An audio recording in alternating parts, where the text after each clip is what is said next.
Since I started this learning electronics journey, I picked up a few PCB DIY projects from AliExpress, and I've always had them, but I decided to take on the challenge of putting one together that I think would help me in my next episode of talking about resistance. But it did not turn out as expected. Let's get into it.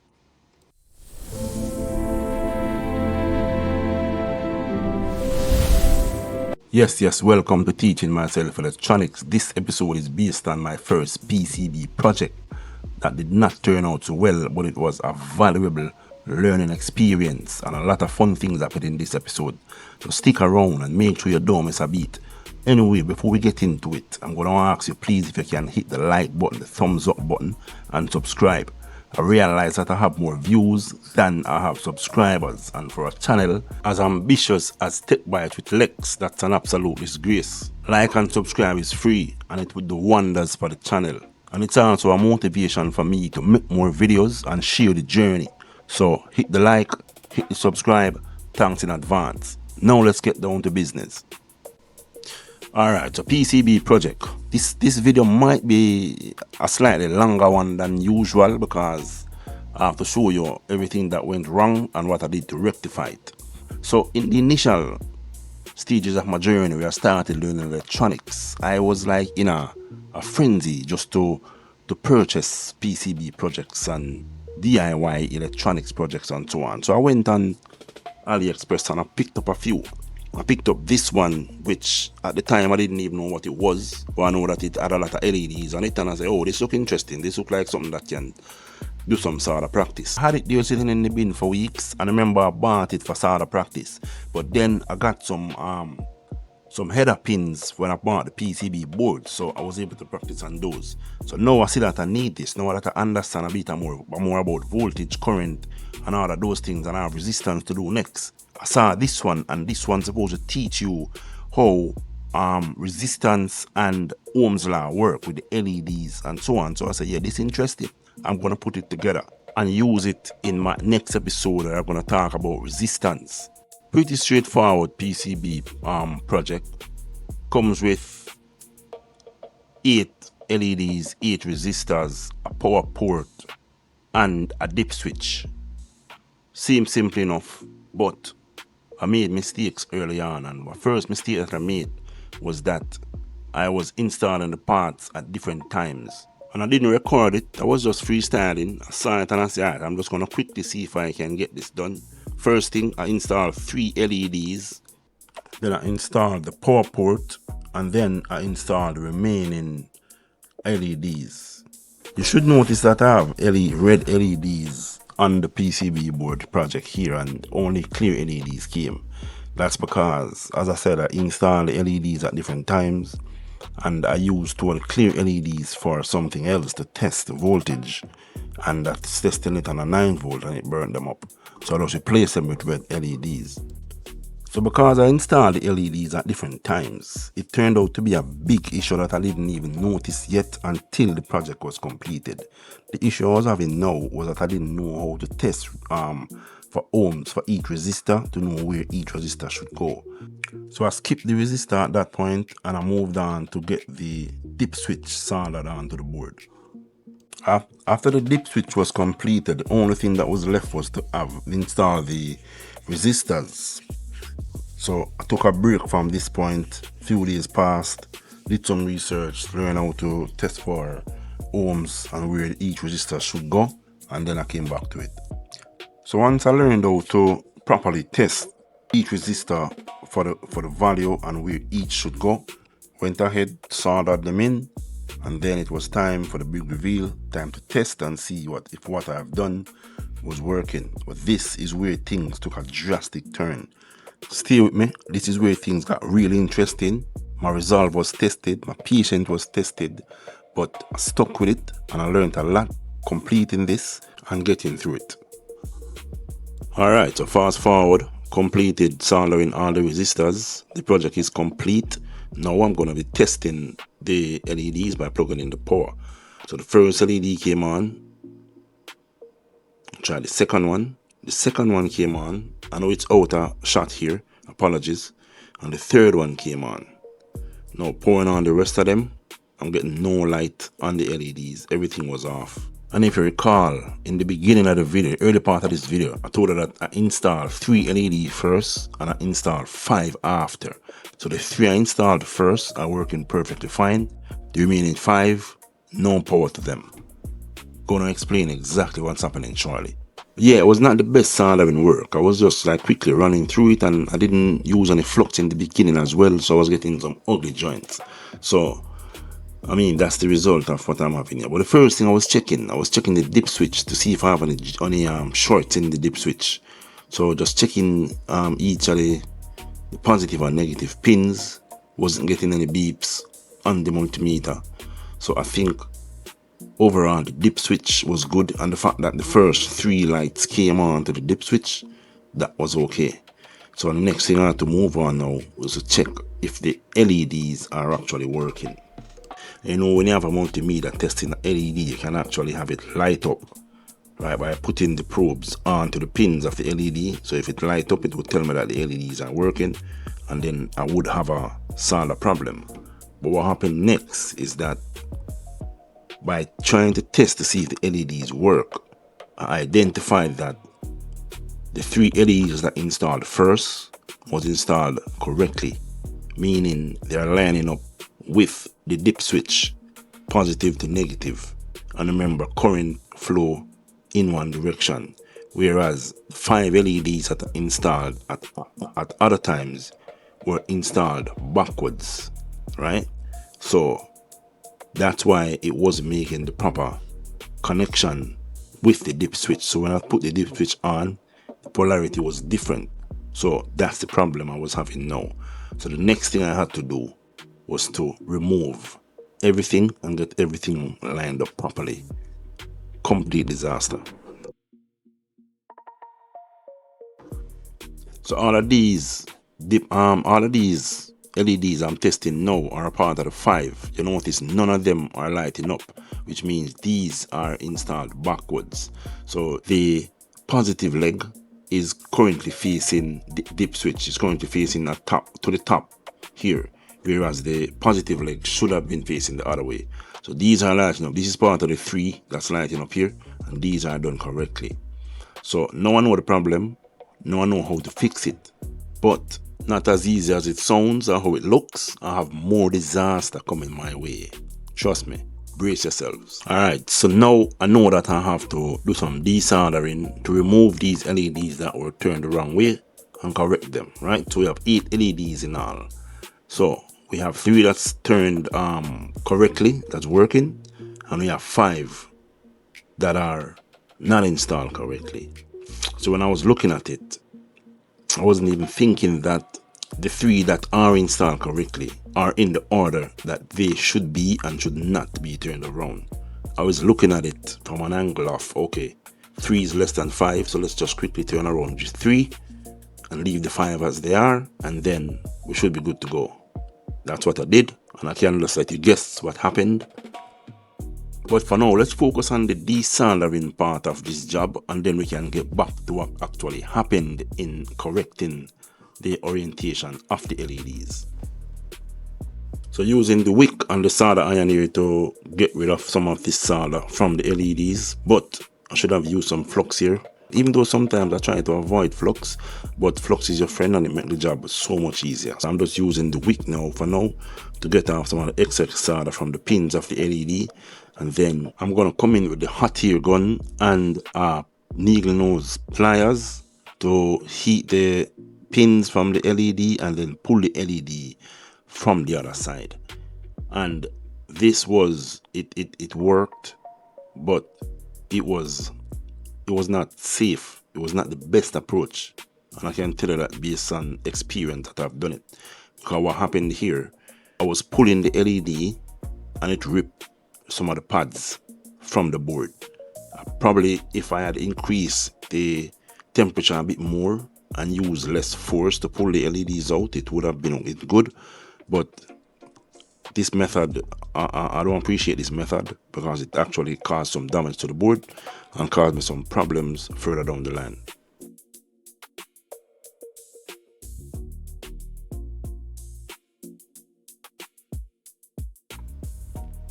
Alright, so I finished cleaning up the excess solder from the board using the wick. One of the problem that I was having here is that the flux with the solder in the holes was stuck and I couldn't get the pinch through, so I had to get back again with the heat gun, melt it, and then try to use the desolder pump to suck out the excess flux and solder that was left behind. So now I can go ahead and I install the 3 LEDs. So a bit tougher than I wanted it to be to do that desoldering, but got through it, and now we are ready to put back those 3 LEDs in the order to match the remaining 5 LEDs.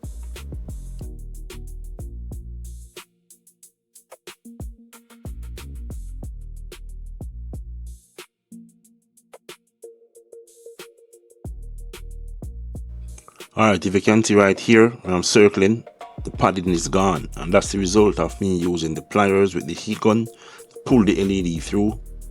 Not a very effective method, and it damaged the pad right here. So I'm gonna have a problem. I don't think this will work either, but I'm still gonna try to solder it. Alright, I have the 3 LEDs in, and now it's time to solder them and then see if they work. Alright, soldering done. Now it's time to test it. So the moment of truth. Alright, so I plug it in. I'm switching on the dip switch. Again, it's out of focus. Not the best cameraman, as you can see. But I'm not getting any light at all on any of the LEDs. So I'm looking at the soldering. I'm trying to figure out what's going on. Nothing is working. Then I realized that after testing the dip switch and checking the positive and the negative legs, the orientation where they are, I realized that they don't line up with the LEDs. And this is what was causing my problem. The first 3 LEDs that I had installed, they were installed correctly and they were in the proper orientation. The additional 5 that I installed, they were in the complete wrong orientation. So what I should have done was swap around the 5 and not the 3. Me putting around the 3, I just made all 8 incorrect. So this is where I'm at now. And now I'm going to have to desolder all 8 and resolder them in the correct order. Like I said, more disaster, but learning experience, not complaining, we move. Ready for the desoldering process for these 8 LEDs. We need to remove them and turn them in the correct orientation to match the dip switch orientation so the current can flow correctly and get them working. So I have some flux added to the board. I'm going to just use the solder iron turned up at about 430 degrees Celsius, and I'm just going to burn off it. I'm just going to wick all the excess flux off and try to get these LEDs removed.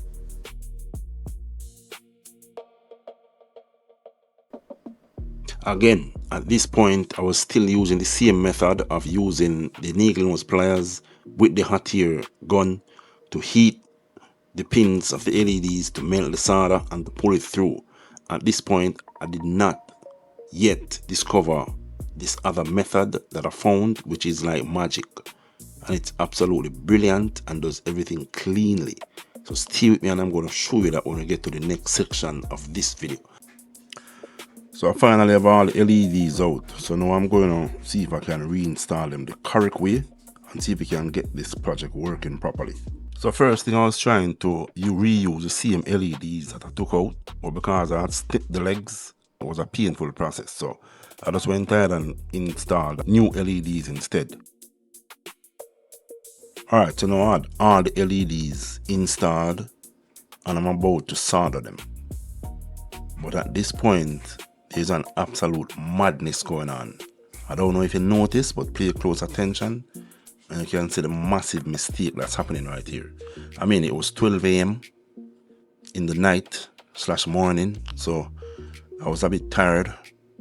So I guess the focus wasn't as sharp, but this was just an absolute madness.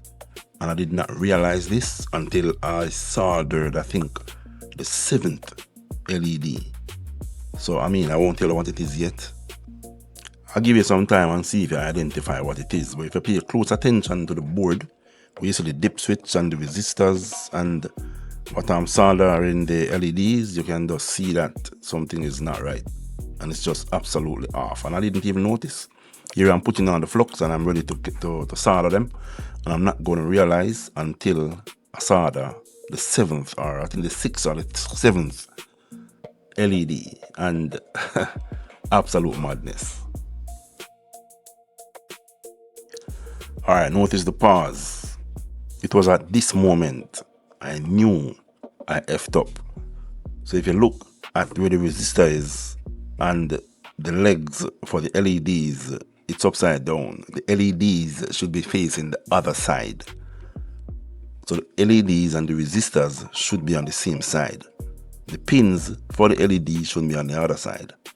So now what this means, I'm going to have to desolder everything all over again and install everything all over again. I mean, at this point, this is an absolute break point. I think many would have given up, especially so late in the night doing soldering, to do this all over again. But you know what? I enjoy soldering. I enjoy teaching myself electronics, not giving up. So we move. So right now, back to the desoldering again. Alright, so here we go. I have our solder iron ready, wick, flux. And you know what? Even after this, I still didn't even go to bed at that time. I think I just stayed up and said, yo, I just have to get this done. I just pushed through it, get all of them desoldered, and just kept going. And you know what? Even after desoldering so many times already, I still did not yet discover that magic desoldering process that I found out later down the line. I still was doing the same, using the wick or the heat gun and then using the pliers to pull it out. But the thing is, with these LEDs, I didn't cut the pins yet. So it was a bit easier to remove, even though I think it's still risky and would damage some of the pads. Alright, so all LEDs are out now. Time to reinstall them and solder them the correct way this time. No more mistakes. This is it now, full focus. Let's go.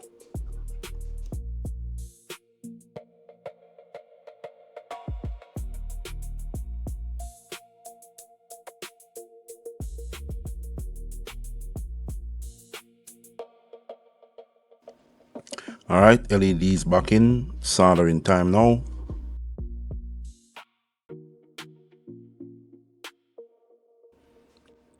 Alright, so I have everything installed. Look like everything is installed correctly. I'm just going to give it a quick clean with some alcohol. My brush, using the microfiber to get the excess alcohol off. And now we are ready to test.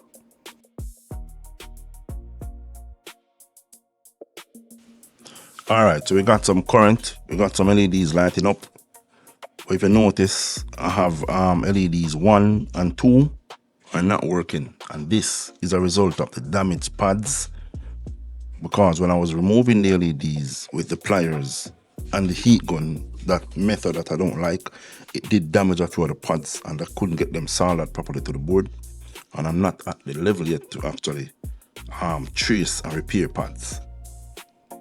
Even though I don't think I'll be using that method ever again to actually remove components, because it's not safe, and damaging pads is like one of the worst things you can do when you're doing working on PCB boards or any circuit board whatsoever. So yeah, looking good in some aspects. I mean, everything is installed correctly, it's working, but just that I have a few of the pads damaged on two of the LEDs. But luckily, I have another PCB board project exactly like this one. And what this means is I'm gonna redo this entire project the correct way and get everything working correctly as I should have in the first place. I think what really killed me in this project was the desoldering and the fact that I installed 3 LEDs first, then the other 5, they were backwards. So I think the removing of the LEDs actually damaged this board and caused me many problems. So I have another one that I'm gonna run through, and that is the other segment of this video, and where I'm going to show you that magic process of removing components. Alright, so on to the next one then. This video is already too long than I wanted it to be. So I'm going to see if I can try to run through the next one and wrap it up real fast. Stay with me, we're almost there. Alright, so here we have it. Same project as before. Ohm's Law LED project. So right now, I mean, we've seen this before, what it entails. 8 LEDs, 8 resistors, dip switch, and a power port. Alright, so I'm just going to run through the rest of this and just get to the configuration segment. Alright, so the first thing I'm installing on this board is a power port. The plan was to install the power port first, then the dip switch, then the LEDs, then the resistors. So I'm doing the power port at this point. So I'm just gonna tin the soldering iron with a bit of solder, see if I can catch one leg, and then fully flip it over and see if I can solder the remaining legs on the power port.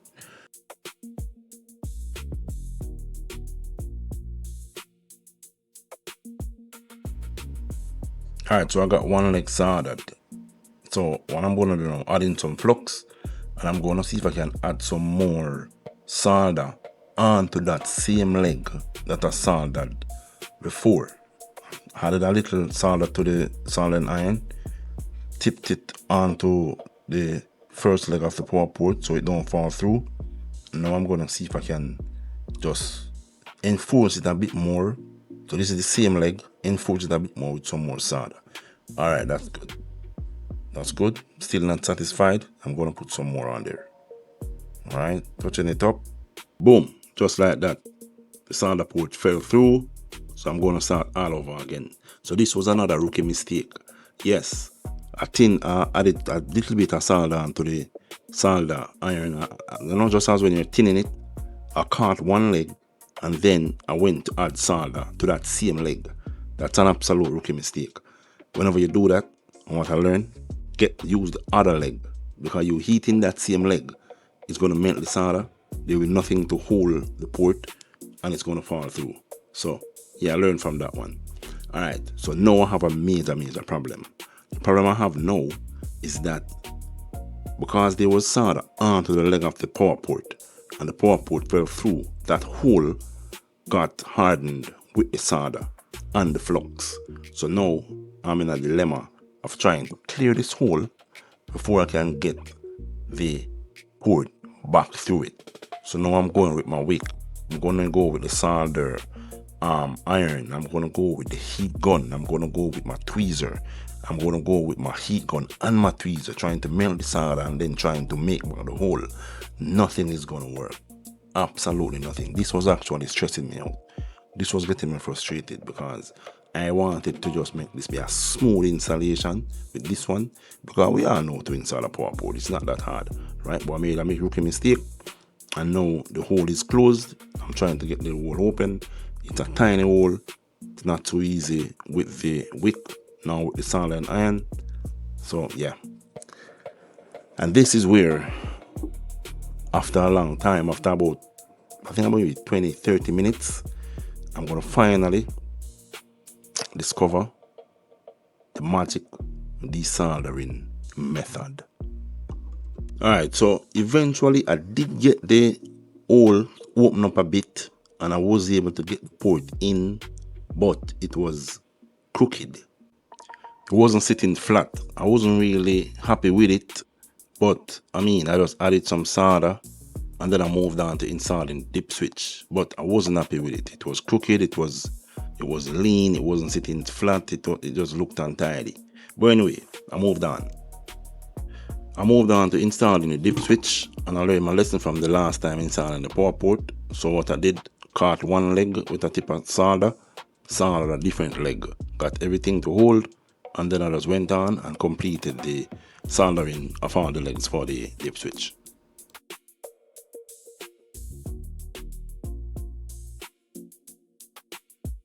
I dip switch done, so I came back to the power port to see if I can fix it, because it's lean, crooked, it's not sitting properly. I was still trying to wick it off, I was still trying to use the heat gun, nothing was working. And I had a pause for a little while, just trying to figure out how else I can get this to remove cleanly. And then I remember that I have low melt solder And this is the magic desoldering process. This actually proved to me how powerful low melt solder is. It's no joke. But I actually remember that I have it and I say, yo, let me try this. And I applied some to the port in no time. As soon as I touched the solder iron to the legs of the power port, it fell right through. I couldn't believe it. After all the stress and headache I went through, removing those LEDs and doing desoldering, low melt solder, well, the one I have is low melt solder paste. It was the same thing because I have the low melt solder in a wire form as well, but this one is the solder paste. It's absolutely ridiculous. Watch this. So I applied a little bit of the low melt solder paste to the 3 legs on the power port. And then I'm going to just get my solder iron and apply it to each of the legs. And as soon as I do that, the solder paste started to bubble instantly. So all I did was just apply more heat to the 3 legs and then just wait for it to soak through, just to mix with the other solder that's there. Well, I did get my heat gun as well. I don't think I needed that because it was melted through. I just wanted to have as much heat as possible going to the port, but still is little effort, heat gun applying some heat, and then I'm using the solder iron to just push down the port a little bit. No effort at all, the port fell right through. And that's not even the impressive part yet. What's impressive is these holes. I'm going to use the same solder paste with the wick, and it's going to absolutely suck every single ounce of solder and flux from the holes. That's what absolutely impressed me. Yeah, just look at that. And if I remember, when I was trying to clear these holes, I was using my tweezer. I was trying to heat them up to get the flux out. I was using my desolder pump. The way the wick suck up the solder with the low melt solder from the holes was just ridiculous. I couldn't believe it was this easy. The power of low melt solder. Trust me, this is now my best friend going forward. Absolutely love it. Out of the woods now. Power port soldered, seated properly, looking good. So it should be smooth sailing going forward. And right now, I have the new secret weapon, the new magic remover, low melt solder, so nothing can stop me now. What we're saying, we're going forward, so let's go. Let's rip through this, complete this project, and see how it turn out.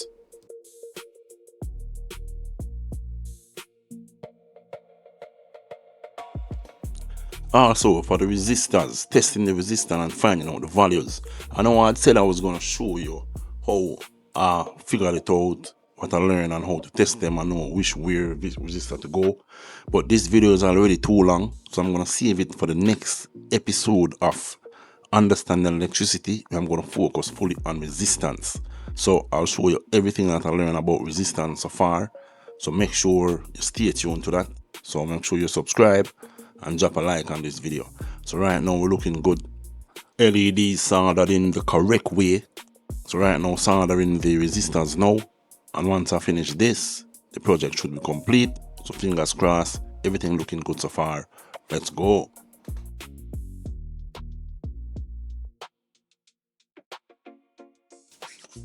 Alright, lining them up now. Ready to test them. Boom, boom, boom. Here we go. We have lights in all 3 so far that we tested. 4th one looking good. What's the 5th one saying? Alright, too much light there because the light is getting dimmer the further down the line we go. 5th one is on. 6th one on. Light is weak on that one as well. 7th one is on. The 8th one is on. So this is the perfect project. The completion of the Ohm's Law LED project. Here I am doing my happy dance. Feeling nice, feeling sweet. Yes, finally got it done after all the problems and the issues.